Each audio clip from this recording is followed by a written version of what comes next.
வராகி பக்தர்கள் அனைவருக்கும் வணக்கம். இது நம்ம ஆதி வராகி யூடியூப் சேனல். வராகி அன்னையோட அருள் பரிபூரணமா எல்லாருக்குமே கிடைக்கணும்னு மனசார பிரார்த்தனை செஞ்சுக்கிட்டு நாம இந்த பதிவை ஆரம்பிக்கலாம். இன்னைக்கு ஜனவரி மாசம் 23ஆம் தேதி செவ்வாய்க்கிழமை, வளர்பிறை பிரதோஷம். அது மட்டும் இல்லாம திருவாதிரை நட்சத்திரமும் இந்த நாள்ல நமக்கு ஒன்னா சேர்ந்து இருக்கு. ரொம்ப ரொம்ப அற்புதமான விசேஷமான அமைப்புன்னே சொல்லலாம். இந்த வளர்பிறை பிரதோஷம் பாத்தீங்கன்னா சிவபெருமானோட வழிபாட்டுக்கு உகந்த நாள். அடுத்ததா இந்த திருவாதிரை நட்சத்திரமும் சிவபெருமானுக்குரிய நட்சத்திரம் தான். இப்படி சிவபெருமானோட வழிபாட்டுக்கு உகந்த பிரதோஷ நாளும் திருவாதிரை நட்சத்திரமும் ஒன்னா சேர்ந்து இருக்கிறது நமக்கு கூடுதல் சிறப்பு. இந்த நாள்ல நாம செய்யக்கூடிய எளிமையான வழிபாடுகளுக்கு கூட நமக்கு பல மடங்கு பலன்கள் கிடைக்கும். அதுவும் இந்த பிரதோஷமும் திருவாதிரை நட்சத்திரமும் செவ்வாய்க்கிழமையோட சேர்ந்து இருக்கக்கூடிய அமைப்பு இன்னமுமே விசேஷமானது. செவ்வாய்க்கிழமையில வரக்கூடிய பிரதோஷத்தை ருண விமோசன பிரதோஷம்னு சொல்லுவாங்க. அதாவது ருணம்னா நோய், கடன். நம்ம வாழ்க்கையில இருக்கக்கூடிய கடன் பிரச்சனையையும் நோயையும் தீர்த்து வைக்கக்கூடிய அற்புதமான நாள் தான் இந்த செவ்வாய்க்கிழமையில வரக்கூடிய பிரதோஷம். அடுத்ததா இந்த செவ்வாய்க்கிழமையில வரக்கூடிய பிரதோஷத்தை மங்களவார பிரதோஷம்னு சொல்லுவாங்க. இப்படிப்பட்ட சக்தி வாய்ந்த நாள்ல இப்ப நான் சொல்ல போற மந்திரத்தை நீங்க 11 முறை சொன்னாலே போதும். உங்களுக்கு இருக்கக்கூடிய எப்பேற்பட்ட கஷ்டமும் எவ்வளவு பெரிய கடன் பிரச்சனையும் இருந்த இடமே தெரியாம காணாமல் போகும். அந்த அளவுக்கு சக்தி வாய்ந்த ஒரு மந்திரத்தை தான் இப்ப நான் உங்களுக்கு சொல்ல போறேன். இந்த மந்திரத்தை இன்னைக்கு முழு நம்பிக்கையோட உணர்வு பூர்வமா உணர்ந்து சொல்லும் போது நிச்சயமா உங்களுக்கு இருக்கக்கூடிய கஷ்டங்கள் எல்லாமே காணாமல் போகும்.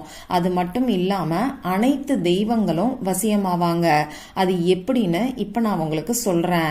இந்த வீடியோல நான் உங்களுக்கு சிவபெருமானுக்குரிய மூல மந்திரத்தை பத்தி தான் சொல்ல போறேன். இந்த மூல மந்திரத்தை ஆண்கள் பெண்கள் யாரு வேணாலும் சொல்லலாம். பிறப்பு தீட்டு இறப்பு தீட்டு இருக்கிறவங்க சொல்லக்கூடாது. பெண்களுக்கு மாதவிடாய் சமயமாயிருந்தா சொல்ல வேண்டாம். இன்னைக்கு நீங்க அசைவம் சாப்பிட்டு இருந்தா இந்த மந்திரத்தை சொல்ல வேண்டாம். இன்னைக்கு இந்த மந்திரத்தை சொல்ல முடியாதவங்க வேற எப்பெல்லாம் சொல்லலாம்னு பாத்தீங்கன்னா, ஒவ்வொரு மாசமும் வரக்கூடிய வளர்பிறை பிரதோஷம் மற்றும் தேய்பிறை பிரதோஷம் இருக்கக்கூடிய நாட்கள்ல இந்த மந்திரத்தை நீங்க சொல்லலாம். தினமுமே இந்த மந்திரத்தை 11 முறை சொல்றது உங்களுக்கு நல்ல பலன்களை கொடுக்கும். உங்களால முடியும்னா, உங்களுக்கு டைம் இருக்கும்னா தினமும் இந்த மந்திரத்தை 11 முறை சொல்றதுக்கு பாருங்க. 11 முறை சொல்றதுக்கு நமக்கு 10 நிமிஷம் தான் ஆகும். அதனால நம்பிக்கையோட முயற்சி செஞ்சு பாருங்க.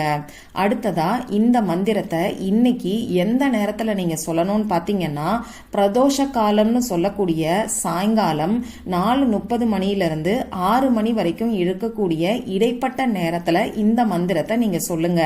இந்த குறிப்பிட்ட நேரத்துல சொல்ல முடியாதவங்க வேற எப்பெல்லாம் சொல்லலாம்னு பாத்தீங்கன்னா, சாயங்காலம் 4:30 மணிக்கு மேல நைட்டு 8 மணிக்குள்ள இருக்கக்கூடிய இடைப்பட்ட நேரத்துல இந்த மந்திரத்தை நீங்க சொல்லுங்க. இந்த மந்திரத்தை நீங்க கோவில்ல இருந்தும் சொல்லலாம், உங்க வீட்டுல பூஜை அறையில இருந்தும் சொல்லலாம்.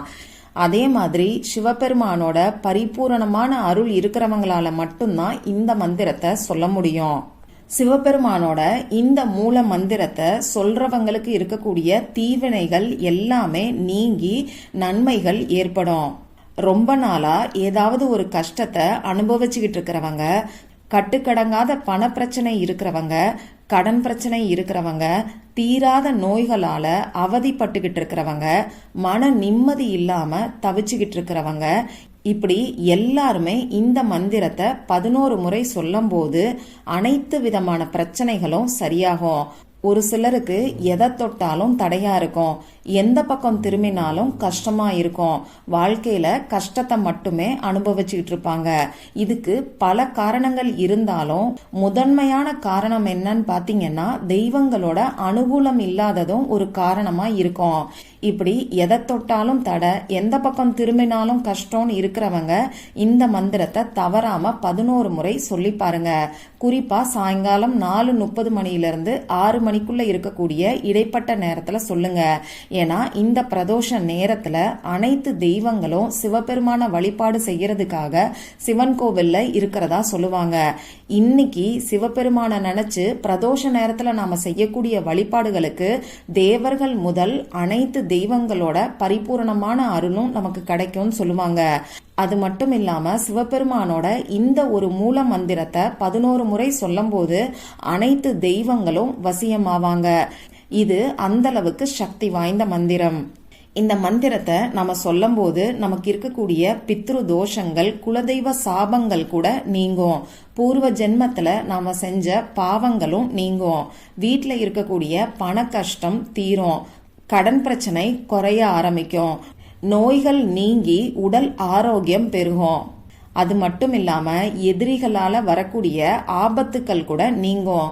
திருமணம் ஆகியும் குழந்தை பாக்கியம் இல்லாம இருக்கிறவங்களுக்கு குழந்தை பேரு கிடைக்கும். இப்ப நான் ஏன் இதை இவ்வளோ டீட்டெயிலா சொன்னேன்னு பாத்தீங்கன்னா, ரொம்ப ரொம்ப சக்தி வாய்ந்த மந்திரத்தை தான் இப்ப நான் உங்களுக்கு சொல்ல போறேன். சிவபெருமானோட பரிபூரணமான அருள் இருக்கிறவங்களால மட்டும்தான் இந்த மந்திரத்தை சொல்ல முடியும்.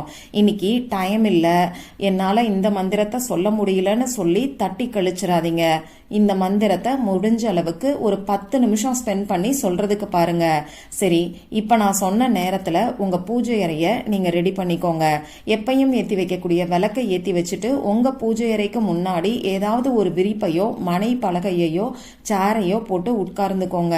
நீங்க கோவில்ல உட்கார்ந்து இந்த மந்திரத்தை சொல்ல போறீங்கன்னா கோவில்ல வெறும் தரையில உட்கார்ந்து இந்த மந்திரத்தை நீங்க தாராளமா சொல்லலாம். அந்த மந்திரம் என்னன்னு இப்போ உங்களுக்கு ஸ்கிரீன்ல தெரியும்.